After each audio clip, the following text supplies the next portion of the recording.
There have been several new developments in construction chemicals in the past 1 decade, both on research as well as on business development.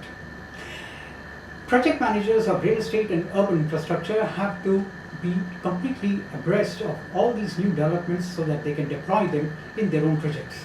Today we have with us Speciality Polymers Managing Director Dr. Alok Kumar with us to discuss the latest developments in construction chemicals that project managers can put to good use.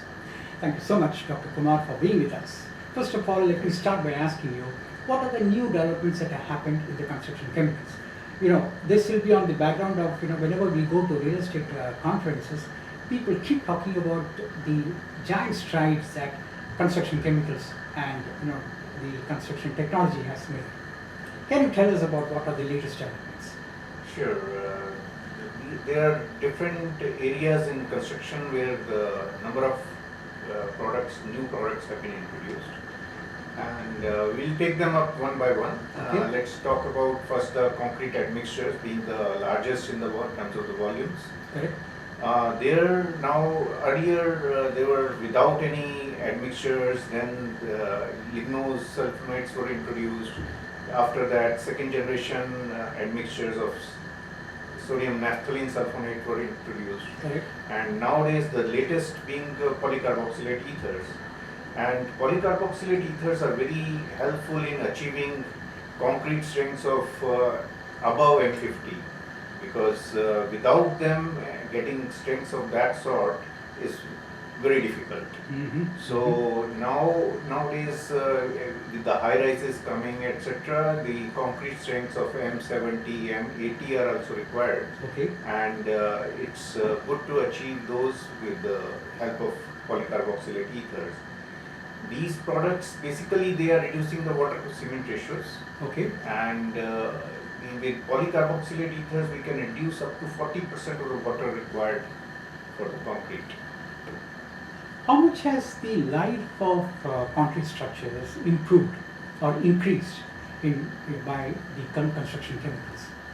Yeah, the life actually, once we are reducing the water to cement ratio, basically we are reducing there are two sets of, if you look at it, the water is required in concrete for flow of concrete and the reaction of the concrete. Correct. So for reaction you need only about 25% of the cement. Mm-hmm. But you have to add rest of the water to get the flow in the concrete. So if we are whatever extra water is for the flow of the concrete, Mm-hmm. basically that evaporates away later on. Correct. And leaving back the voids. The voids, they reduce the strength of concrete as well as they lead to the cracks in the concrete, leading to all sorts of problems in terms of leakages, etc. Correct. So when we are using polycarboxylate ether, the most of that excess water that is required for flow is removed. So you have just sufficient water that is required for the reaction of the cement. Okay. So that helps in terms of the reducing the number of cracks, number of voids that are there in the concrete. Dr. Kumar, before going into the questions of what are the deficiencies in building structures that the new technologies can help save it from. So before that, let me ask you one question that has been very interesting during the earthquake in Gujarat. This was, I guess, in 2000 or 2001. It was known that many of the buildings came down because the concrete mix was not right, and actually nobody can figure out what is the right mix after the building is up. Not even the experts can figure out how good it is or how bad it is to the exact point.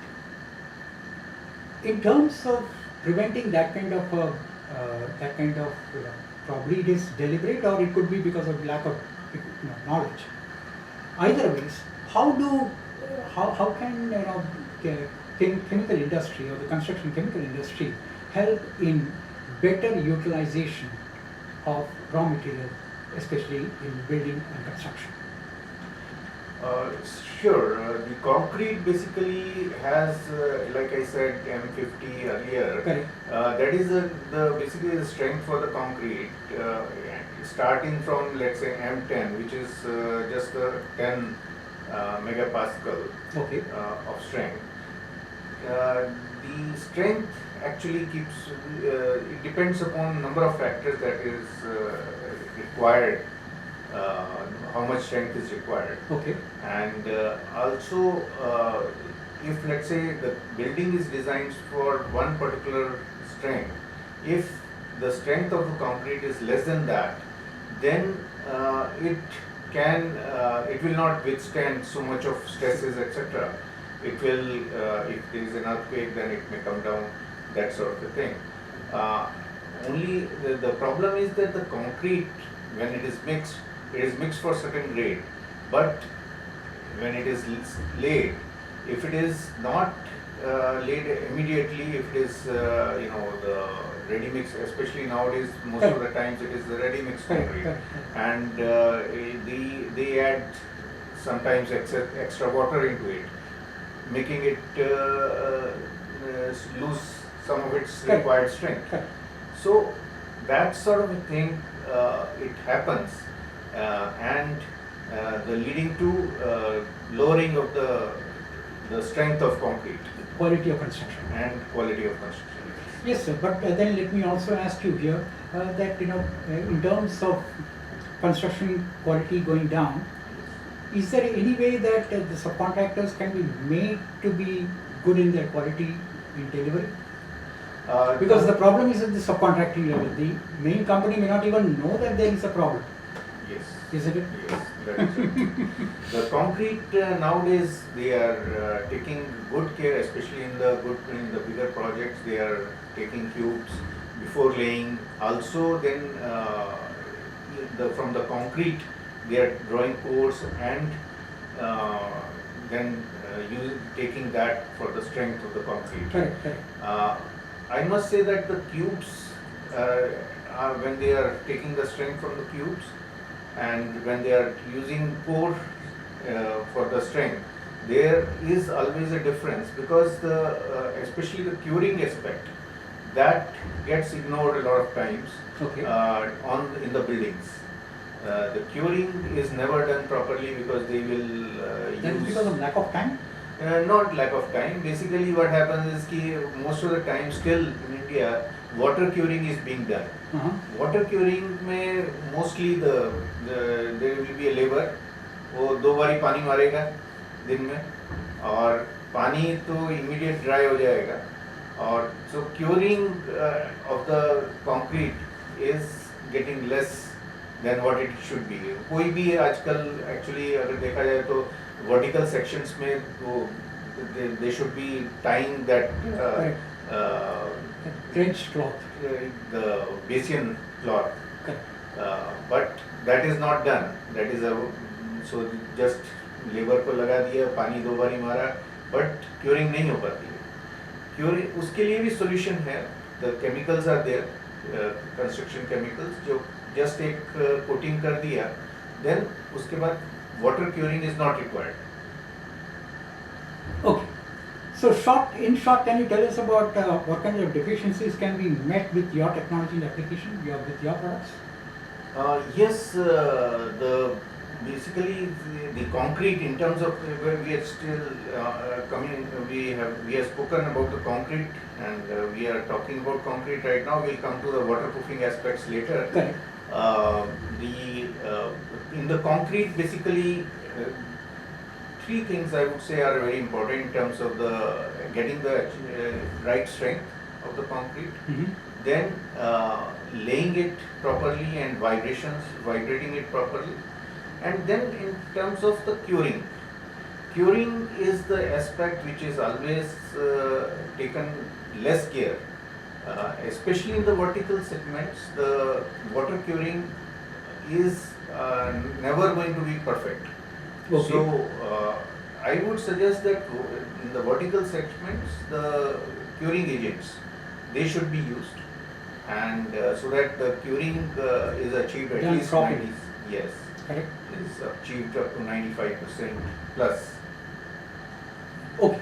So how much is the construction or the customer preferences changed?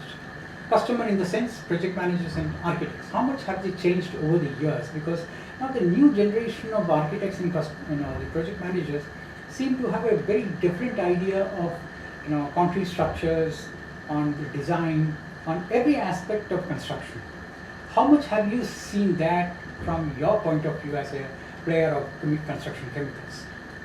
Yes, nowadays of course the acceptability of the construction chemicals has improved quite a bit. Earlier, everybody used to think that the construction chemicals are just adding the value, adding the cost, and they are not really adding the value to the concrete. And that is reflected in the construction also. Yes, yes, that is right. And nowadays, if you see that a lot of times the concrete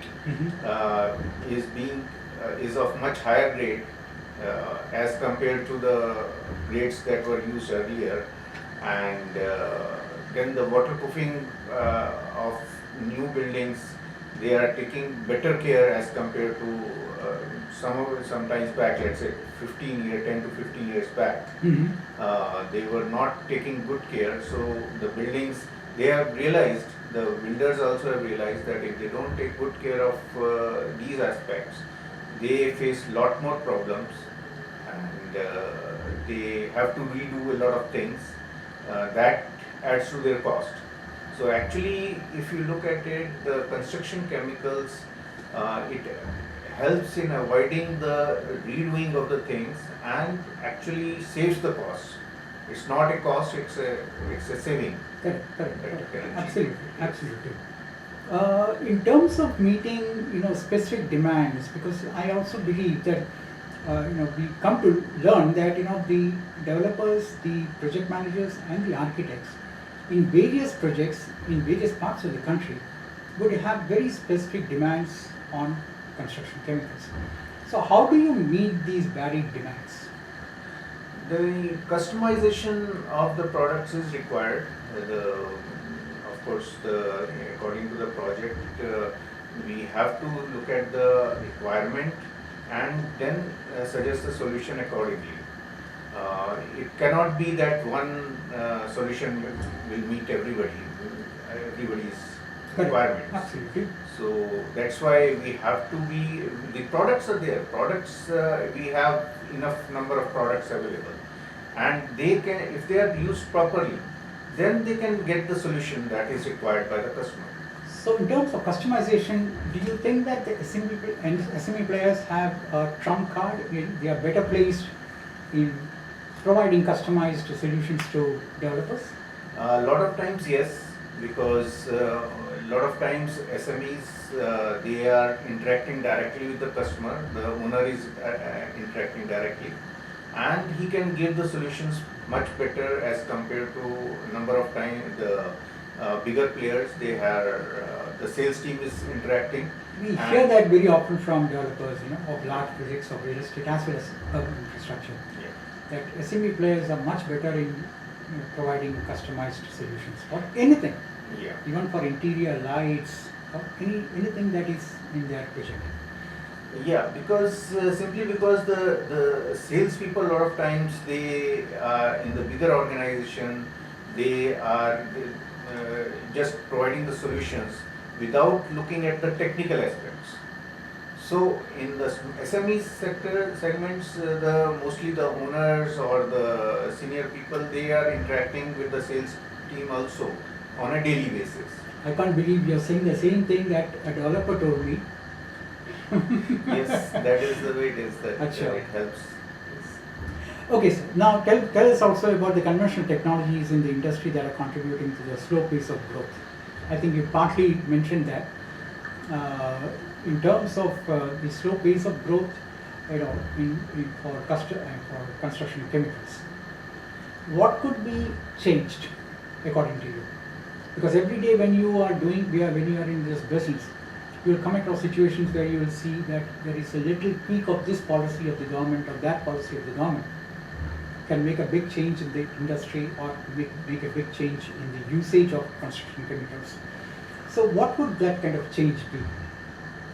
Well, government has come up with regulations concerning the construction industry, with RERA being the major impacting factor, Absolutely.